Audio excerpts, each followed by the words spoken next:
Hola amigos, it's Will here at Will's Custom Figures coming at you today with a big bad breakdown of Richie Go Paul. This is a custom independent wrestler Hasbro retro style figure, and I want to talk you through why and how I made him and everything else in between. So guys, sit back and relax and enjoy. So just to give you a bit of a history lesson on this guy, he is an independent professional wrestler based in the UK, and his brother Ryan took the time to reach out to me, and he sent me some fantastic pictures over of Richie. He looks like a very talented wrestler.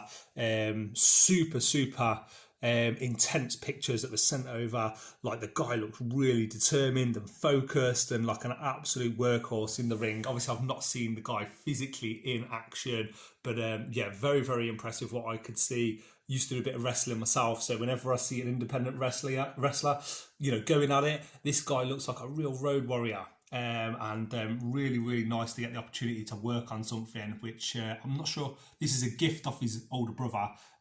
However, I'm not 100% sure if he's aware that he's getting this gift, but what a nice and generous thing to do, and an absolutely fantastic present.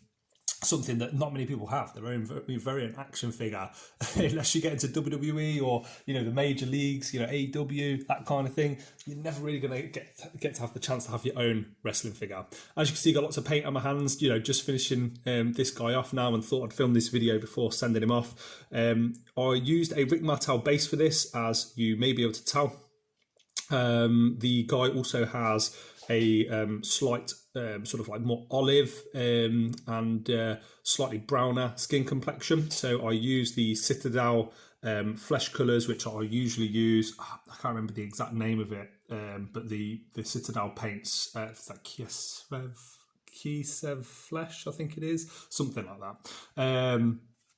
And I mixed in a little bit of yellow, a little bit of leather brown, a little bit of red. It's a little bit harder to do the paint work on a figure like that, but as you can tell, mixing up a large batch and doing 2 or 3 coats is key to getting it nice and consistent all over. If you get any little scratches and things like that, then it can be a little bit more difficult to touch them up.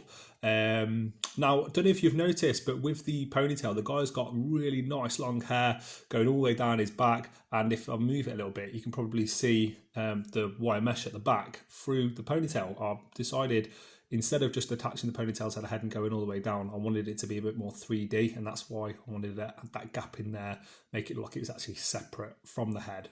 Back in the past, I would have probably just attached that to the neck going all the way down.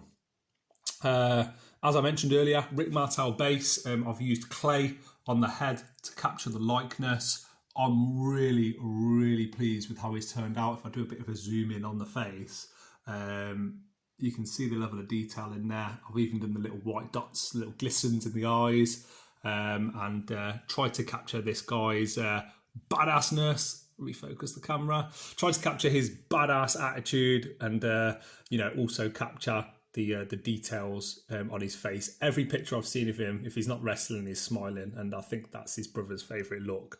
Now, you can probably see here, Richie, student of the game. Very small writing. Tried to get it on there as best as I could. It's extremely small. You can't get words that exact, you know, in between the 2 stars, but getting them close to that, definitely giving the impression, if someone sees it from a distance, of what it says. I think that is the most important thing when working on a figure like this. And the last thing, guys, you know, time is money. This has probably taken me about 5 hours approximately to make, but you know, very passionate about working on these kind of projects for people who, you know, I don't know if this guy is going to end up in WWE, AEW, certainly has the potential to do so from what I've seen. However, if this is his only ever action figure that he has, what a fantastic piece of history that he can hand down to, you know, his kids and family and things like that one day. What an absolute treat to work on. Some of my favourite projects are working on these custom figures for people and independent wrestlers and fans of just professional wrestling and all kinds of mediums, Marvel, Legends, DC, all that kind of stuff.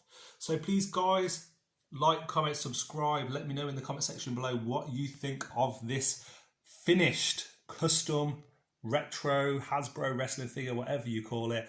I'm very happy with how it's turned out, and I hope you guys have liked this and the video review as well. So from me, from the fabulous Richie. Go Paul. It's been a pleasure speaking to you guys, and I hope you enjoyed the video. I look forward to seeing you guys in the next one. Peace.